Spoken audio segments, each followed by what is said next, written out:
Hi there, I'm Scott Reddy. I'm here today with Christian Warnick, the VP of Safe Travel Ecosystem from Amadeus. How are you doing there, Christian? Very fine. Hi, Scott. Excellent, excellent. Well, thank you for joining us. And the topic today is, in fact, the safe travel ecosystem and specifically safety over savings. A very, very interesting topic indeed in these times. So, Christian, if it's okay with you, we might just kick it straight off with a couple of questions. Is that okay?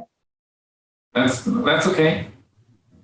Fantastic. All right. So just to give us a little bit of insight here, how is Amadeus supporting the travel experience, I guess, during and following the pandemic? So what we've seen with the pandemic is that the complexity in travel was increasing.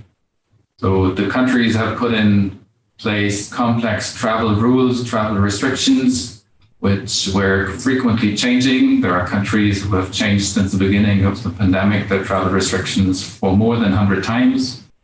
But we've also seen that the processes which formerly were automated were broken. So we tried to take the perspective of the traveler because it was important to gain the trust of the traveler in traveling again.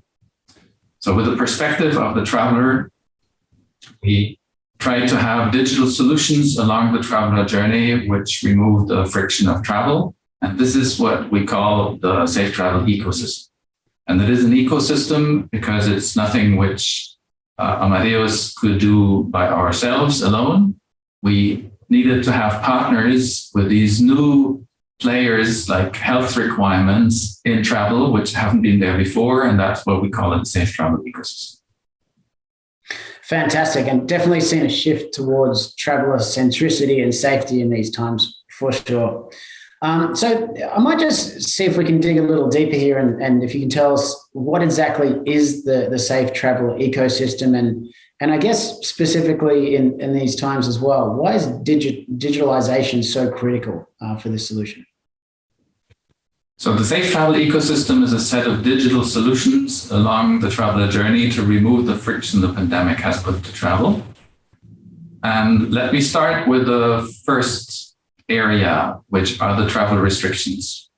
Everyone needs to be informed and also reminded shortly before the travel about those travel restrictions so that the traveler can travel with a peace of mind.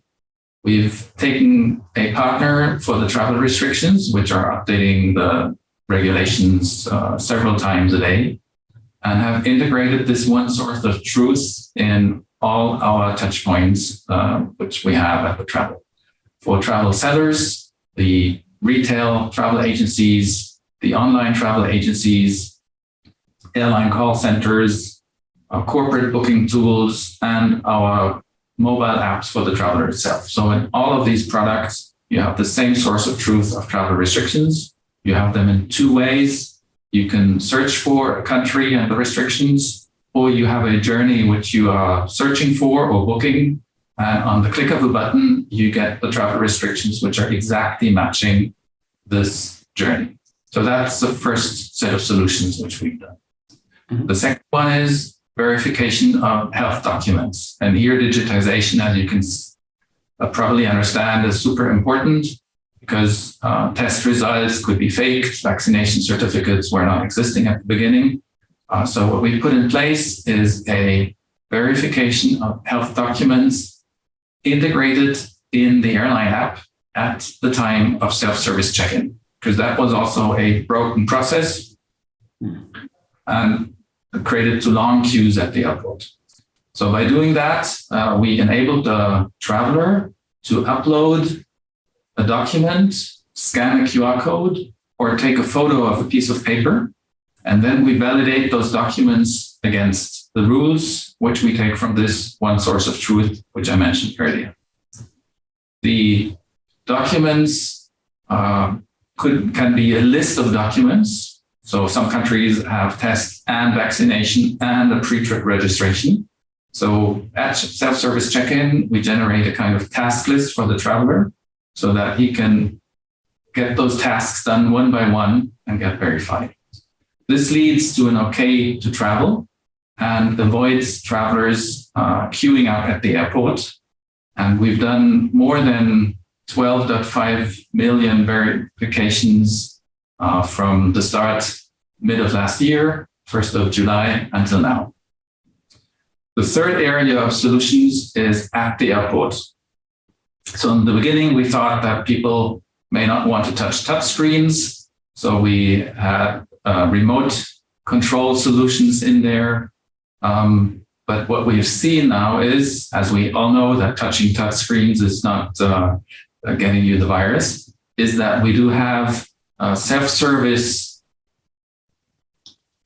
at the airport, like self-service bag drop, biometric equipment, and many, many airports have invested in, during the pandemic, in this hardware.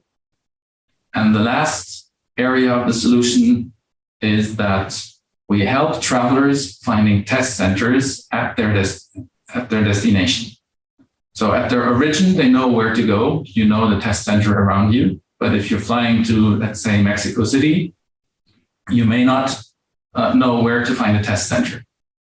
And even though the restrictions are being lifted now gradually everywhere, we still have more than 100 countries out there which require a test prior to entry, either in addition to your vaccination status or regardless of your vaccination status.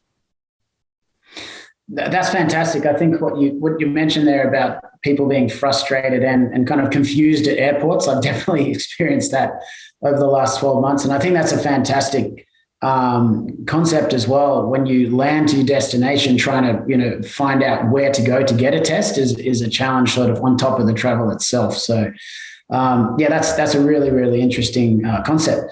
And I guess like to get some more examples, can you give us some more examples of these technologies you're talking about? So let's maybe focus on the certificates itself. Yep. So in the beginning, there were several players out there which have started collecting test centers and built their network for test centers and the test results. So we had plans to integrate all of them to ease the life of the airlines. And then the governments took control when it came to vaccinations.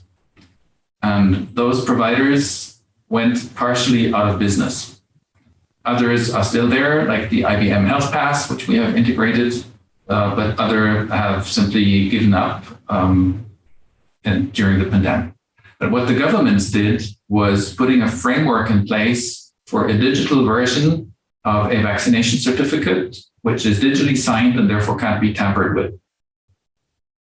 This was very, very successful in the European Union, which opened their framework to all countries worldwide which want to participate. I think we now have 62 countries using the European Union Digital COVID Certificate, or in short, EUDCC, on all 5 continents. But there are also other open source systems like the Smart Health Cards in the US and Canada, or the ICAO Visual Digital Seal, which is used by Australia and Japan. And there are still some national QR codes or certificates available, like in Korea, in China. And then you have a last group, which is around a format called DIVOC, which is also open source, used by India, Indonesia, and the Philippines. So this is one of the technical areas. And moving to QR codes is so nice because you don't need to technically call an API and keep that link synchronized in your operating centers. You can simply scan a QR code and that's it. And if a document doesn't contain a QR code, it may have data around it. So we use existing OCR services and computer vision to understand the information and extract the results to be test checked against travel routes. Excellent. Now, it sounds like a lot of good work that's gone into this. So I guess just looking into the future, I'm always interested to see how do you see the future of travel sort of moving forward? What's your sort of view of the future here? The pandemic has changed the way we work and also the way we travel. So we're now all used in a mix of home office and presence at premises in the office. But we also have been allowed to work from anywhere if we want. So a mixed vacation and business, a leisure or a workation is now something which is happening. And what I see in travel is that the digitization has accelerated drastically during the pandemic. So the next step would be to digitize all documents which you need today for travel. So all paper documents, whether it's your passport or identity card, whether it's your visa, which you may have on paper, or your driver's license to pick up a rental car, all those documents will be digitized, and we will do that inside of the travel provider environment, which people are used to use. But if there is an existing wallet solution which people adopted, we also aim of connecting that. What I also see is that hopefully the pandemic is behind us and that health documents may not be required for travel. But what I see is that also the upcoming willingness to reduce our carbon footprint is increasing complexity in travel. So we are working on another ecosystem on sustainability with partners, where we want to help the industry to define a standard for displaying and comparing the carbon footprint of different travels. So in our recent corporate booking tool, we do have the choice of the cheapest journey, the shortest journey, or the greenest journey. And in order to do so, you need to compare your carbon footprint across the different travel options. And today you may have a calculator for air, but the one for rail is already different. And this brings me also, if you want to manage the sustainability, this brings me to the point of mobility and multimodality, where you want to have the choice between different players or providers for the travel. And in the end, companies want to be carbon neutral, so they need to compensate. And maybe they also want to invest in capture technologies. So this is what we are looking at right now and want to influence in the positive direction with the next ecosystem. And imagine you're doing a business trip where you can compare, and then in the end you have, after your choice, also all the subsequent travel elements, like a taxi to the airport or a taxi somewhere at your destination, whether you selected a hotel which is carbon friendly or offsetting by itself, or controlling the heating based on your arrival time. And imagine you can have all of that directly compensated with your expense management automatically by your company.